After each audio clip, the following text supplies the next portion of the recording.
disappearance of the sand chariot felt as heavy as the midday sun.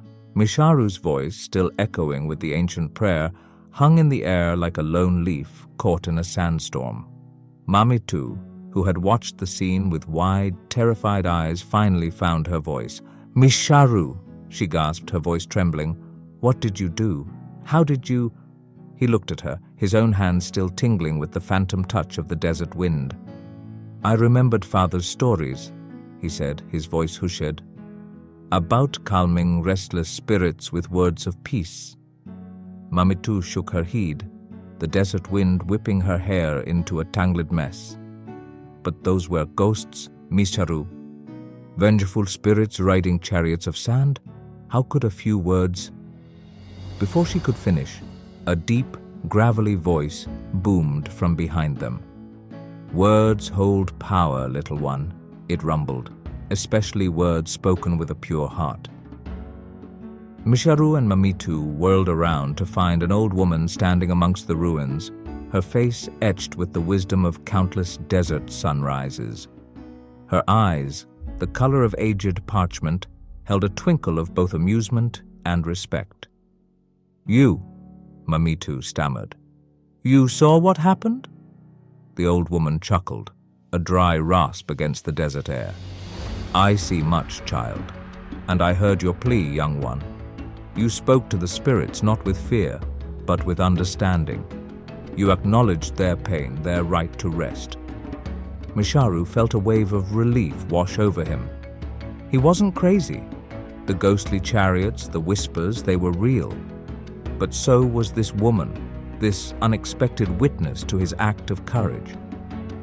"Who are you?" he asked, curiosity momentarily overcoming his fear.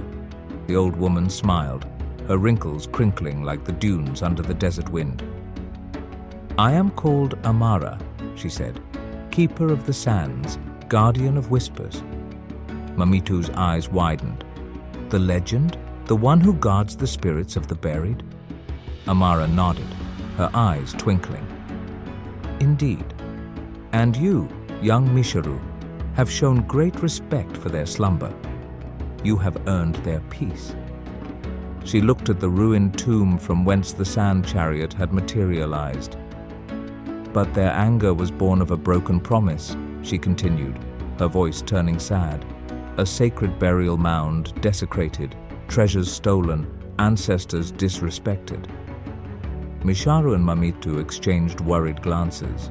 This was more than just whispers and restless spirits. This was about a deep-seated wrong, a wound festering in the heart of the desert. "What can we do?" Mamitu asked, her voice filled with newfound determination. "How can we mend this broken promise?"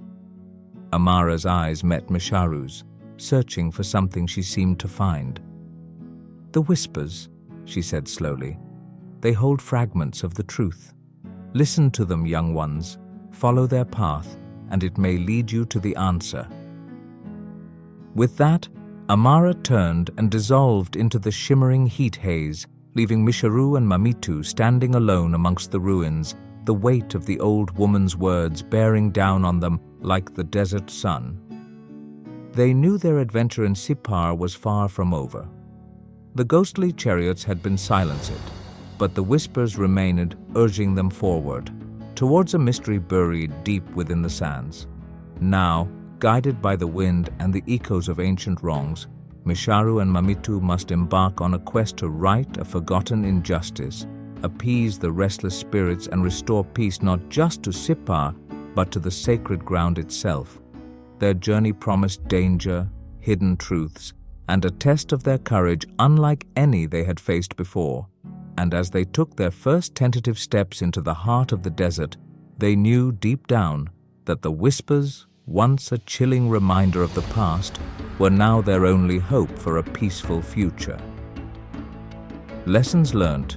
From the swirling sands of Sippar, 3 lessons emerge like glittering mirages, guiding us through the shadows of both the desert and our own hearts.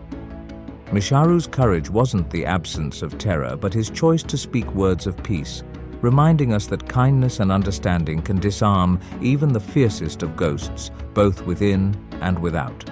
Remember, sometimes the bravest thing we can do is open our hearts and speak from a place of empathy. 2.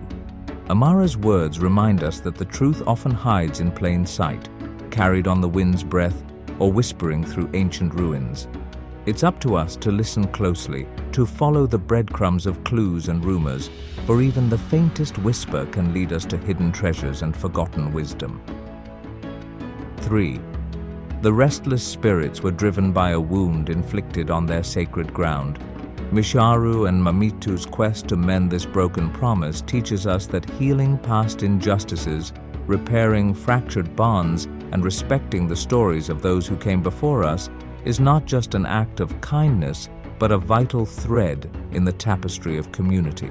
So, dear adventurers, the next time you face a whispering mystery or a restless spirit within, remember, wield your words with courage, embrace the whispers of truth, and mend broken promises with every step you take. For in doing so, you become not just explorers of the desert, but weavers of peace, guardians of memories, and champions of a brighter future, echoing through the sands long after your own journey ends.